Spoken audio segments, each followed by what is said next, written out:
A perfect gateway. कहानी की शुरुआत में हम एक न्यूली मैरिड कपल को देखते हैं जिनका नाम क्लिफ और सिडनी होता है। ये दोनों अपने हनीमून के लिए हवाई आए होते हैं क्योंकि यहाँ ये एक बीच पर हाइकिंग के लिए जाने वाले थे। अगले दिन ये दोनों हाइकिंग के लिए अपने हेलीकॉप्टर से निकल पड़ते हैं। तभी जाते हुए इन्हें रास्ते में एक कपल मिलता है जिनमें लड़की इनसे लिफ्ट मांग रही थी, पर उस लड़की का पार्टनर केल काफी गुस्सैल होता है, इसीलिए वो उसे मना कर देता है। इधर सिडनी और क्लिफ उस जगह पर पहुंच जाते हैं जहां से ये अपनी हाइकिंग शुरू करने वाले थे। फिर जब क्लिफ और सिडनी हाइकिंग पर आगे जाते हैं तो इनके सामने एक काफी संकरा रास्ता आ जाता है जिसे पार करना काफी मुश्किल था। तभी वहां पर निक नाम का एक लड़का आ जाता है जो इनके उस रास्ते को पार करने में मदद करता है, जिससे अब निक भी इनका दोस्त बन जाता है और ये तीनों यहाँ से आगे बढ़ने लगते हैं। तभी आगे जाने पर इन्हें लड़कियों का एक ग्रुप दिखाई देता है जो आपस में बात कर रही होती हैं कि यहाँ पर एक साइको किलर है जिसने यहाँ पर कई लोगों को मारा है। ये सुनकर सिडनी और क्लिफ भी डर जाते हैं, जिसके बाद ये निक के साथ आगे बढ़ते हैं और एक वाटरफॉल तक पहुंच जाते हैं। तभी यहाँ पर उन्हें निक की गर्लफ्रेंड जीना भी मिल जाती है, पर क्लिफ यहाँ काफी घबराया हुआ होता है क्योंकि उसके दिमाग में उसी साइको किलर की बात चल रही थी जो यहाँ पर आए टूरिस्ट को मार देता था। साथ ही उसके फोन में नेटवर्क भी नहीं आ रहा होता, इसीलिए वो कवरेज ढूंढते हुए एक जगह पर पहुंच जाता है जहां वो इंटरनेट पर उस साइको किलर के बारे में पता करता है,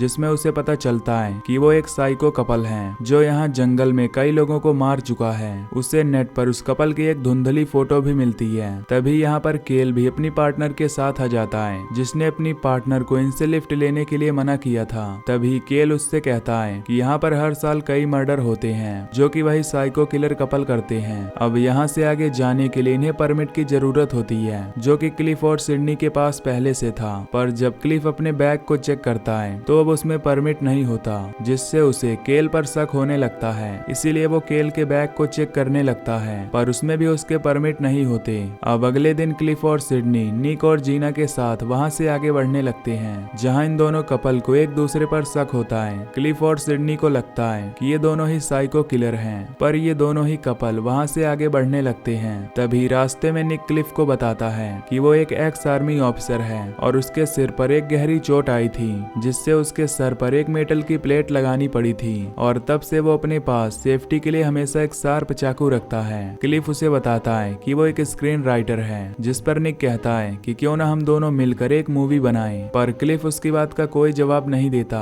अब काफी दूर हाइकिंग करने के बाद ये एक जगह पर रुकते हैं। तभी क्लिफ सिडनी को साइको किलर की फोटो दिखाता है जो कि धुंधली होती है। उसे लगता है कि ये दोनों निक और जीना हैं, पर यहाँ सिडनी उसकी बात पर यकीन नहीं करती क्योंकि वो फोटो साफ नहीं होती। इसीलिए ये चारों वहाँ से आगे बढ़ने लगते हैं, लेकिन तभी रास्ते में बारिश होना शुरू हो जाती है जिससे अपना टेंट लगाने की कोशिश करते हैं। तभी यहाँ निक उनसे कहता है कि हमें जंगल के अंदर जाना चाहिए क्योंकि उसने वहाँ पर किसी को देखा है जो वही साइको किलर हो सकता था, इसीलिए वो उनका शिकार करना चाहता था। वो क्लिफ को भी अपने साथ चलने के लिए कहता है, जिसके बाद ये दोनों जंगल में जाने लगते हैं। तभी निक काफी आगे निकल जाता है और क्लिफ वहीं पीछे ही रह जाता है। तभी उसे एहसास होता है कि उसके आसपास कोई है। तभी उसे वहाँ पर एक आदमी दिखता है जिस पर वो हमला कर देता है, पर इससे पहले कि वो उस आदमी को मारता वो उसे बताता है कि वो यहाँ उनकी परमिट्स देने आया है जो उन्होंने होटल में ही छोड़ दिया था। अब परमिट्स लेने के बाद क्लिफ वहाँ से वापस आ जाता है जहाँ पर सिडनी और जीना होती हैं। जीना को जब उसके साथ निक नहीं दिखता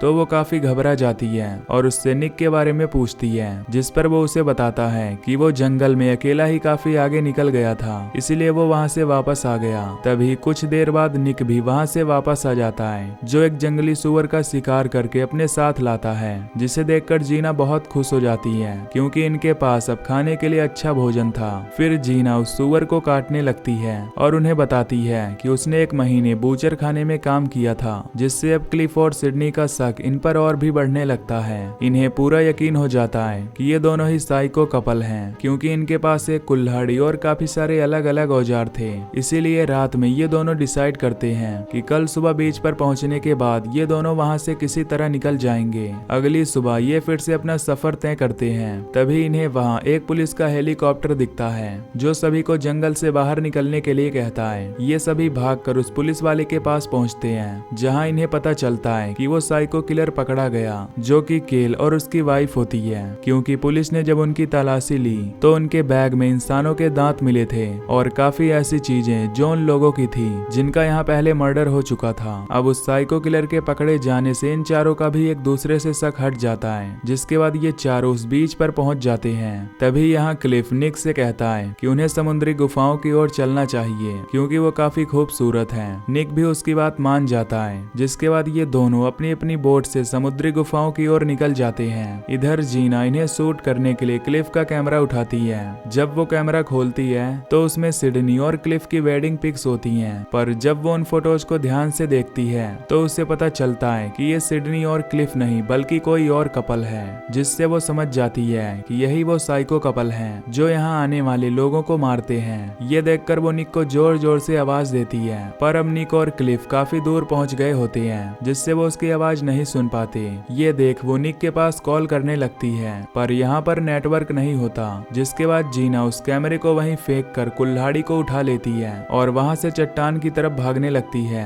जहाँ से वो निक को आवाज लगा सकती थी। तभी यहाँ सिडनी आ जाती है जो उस कपल की फोटो देखती है जिसे उसने और क्लिफ ने मारा था, तो वो समझ जाती है कि जीना को उनके बारे में पता चल चुका है, इसीलिए वो भी उसका पीछा करने लगती है। इधर हम निक और क्लिफ को देखते हैं जो अब उन गुफाओं के पास पहुंच जाते हैं। निक यहाँ पहुंचने के बाद रिलैक्स करने लगता है, पर यहाँ काफी शांति देख उसे थोड़ा शक होने लगता है कि यहाँ पर कुछ न कुछ गड़बड़ है। तभी हमें सिडनी और क्लिफ के फ्लैशबैक दिखाए जाते हैं जहाँ हमें पता चलता है कि ये दोनों ही साइको किलर हैं और जिन भी न्यूली मैरिड कपल के बारे में इन्हें पता चलता है ये उन्हें अपना शिकार बनाते थे और फिर उनके दांत और उंगलियां काट देते थे ताकि उनकी आइडेंटिटी कोई न पहचान पाए और फिर ये उनके नाम को अपनी आइडेंटिटी बना लेते थे। यहाँ पर केल को भी उसी ने फंसाया था। क्लिफ ने ही उसके बैग में उन दांतों को डाला था और जो आदमी क्लिफ को परमिट्स देने आया था, क्लिफ ने उससे कहा था कि उसे केल और उसकी वाइफ पर शक है, इसीलिए उसने ये बात उससे पुलिस को बताने के लिए कहा था। जिसके बाद पुलिस ने जब केल की तलाशी ली तो उसके बैग में उन्हें वो दांत मिल गया था जिनका पहले मर्डर हुआ था। अब प्रेजेंट में क्लिफ अपनी गन निकालता है और निक के सर में शूट कर देता है, जिससे निक वहीं पानी में गिर जाता है। पर तभी ऊपर से जीना यह सब देख लेती है और जोर से चिल्लाती है। क्लिफ उसे देखकर उस पर भी गोलियां चलाता है, पर उसका निशाना चूक जाता है। तभी वहाँ पर ऊपर सिडनी भी आ जाती है जो जीना के ऊपर अटैक करने लगती है, जिससे इनके बीच फाइट शुरू हो जाती है जिसमें जीना काफी जख्मी हो जाती है, पर वो किसी तरह सिडनी को ऊपर से धक्का दे देती है जिससे सिडनी पानी में गिर जाती है। तभी जीना के फोन पर एक कॉल आता है। जीना उन्हें अपनी लोकेशन बताती है और कहती है कि उसकी जान खतरे में है, इसीलिए वो जल्द से जल्द पुलिस को यहाँ भेज दें। तभी क्लिफ चट्टान से ऊपर आ जाता है और जीना का पैर पकड़ लेता है, पर जीना उसे लात मारकर किसी तरह यहाँ से भागती है। इधर क्लिफ भी अब पहाड़ की चट्टान पर आ जाता है जिसे नीचे सिडनी दिखाई देती है। वो उससे कहता है कि जब पुलिस यहाँ आए तो तुम उन्हें गुमराह कर देना। जिसके बाद वो जीना का पीछा करने लगता है। दूसरी तरफ हम निक को देखते हैं जो अब भी जिंदा होता है क्योंकि गोली उसके सर में जिस जगह पर लगी थी वहाँ पर मेटल की प्लेट लगी हुई थी जिससे वो बच जाता है। जिसके बाद वो कुल्हाड़ी उठाकर उसी तरफ निकल जाता है जिस तरफ जीना और क्लिफ गए होते हैं। इधर जीना जंगल में भाग रही होती है और क्लिफ उसका पीछा कर रहा होता है। तभी भागते हुए जीना वहाँ पर एक ग्रुप से मिलती है जो जीना को देख उसे शांत कराने लगते हैं क्योंकि वो काफी घबराई होती है। जीना यहाँ से भागने की कोशिश करती है पर वो उससे उसकी प्रॉब्लम पूछने लगते हैं। तभी यहाँ पर क्लिफ भी पहुंच जाता है जो इस ग्रुप से कहता है कि जीना मेरी वाइफ है और इसकी दिमागी हालत ठीक नहीं है, इसीलिए वो मुझसे भाग रही है। पर जीना उनसे साफ मना करके कहती है कि एक साइको किलर है और वो उसे मारना चाहता है। इनमें से एक डॉक्टर भी होता है। फिर जब वो जीना के आँख की पुतलियों को देखता है तो वो नॉर्मल होती है, जिससे वो समझ जाता है कि वो सच कह रही है। लेकिन जब वो क्लिफ को देखता है तो उसकी आई बॉल्स बड़ी बड़ी हो गई होती हैं और वो समझ जाता है कि ये झूठ बोल रहा है। क्लिफ को भी समझ आ जाता है कि उसका झूठ पकड़ा गया है, इसीलिए वो गन निकालकर सभी को शूट कर देता है जिससे उनकी मौत हो जाती है। जीना यहाँ से भागने लगती है, पर इससे पहले कि वो उसे शूट करता तभी ऊपर से निक कूद कर उस पर हमला कर देता है जिससे दोनों काफी घायल हो जाती हैं। तभी जीना देखती है कि उसका बॉयफ्रेंड अभी भी जिंदा है। तभी क्लिफ फिर से गन उठा लेता है। वो निक को शूट करने की कोशिश करता है पर उसकी उंगली कट चुकी थी जिससे वो शूट नहीं कर पाता। तभी निक उससे गन छीन कर उस पर तान देता है। तभी यहाँ पर पुलिस का हेलीकॉप्टर भी आ जाता है जिसमें सिडनी भी मौजूद होती है। तभी जब पुलिस निक के हाथ में गन देखती है तो उन्हें निक पर ही शक होता है कि वो ही असली किलर है। पुलिस उसे वार्निंग देती है कि वो अपनी गन गन नीचे कर दे।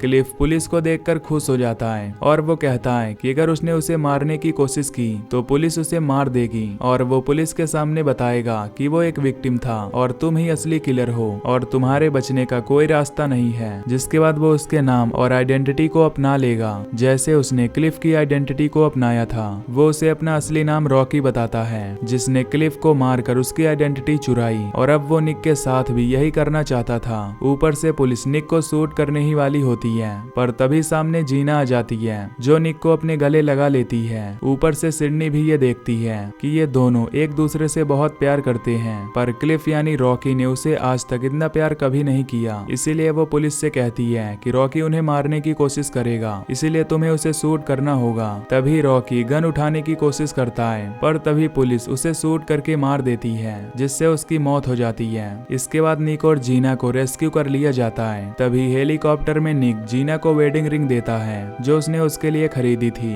जीना ये देखकर बहुत खुश हो जाती है और इसी के साथ ये मूवी यहीं पर एंड हो जाती है। तो दोस्तों अगर आपको ये एक्सप्लेनेशन वीडियो पसंद आई हो तो वीडियो को लाइक और चैनल को सब्सक्राइब कर दीजिए। बाकी मैं मिलूंगा आपसे अगली वीडियो में। Till then take care, love you, bye bye.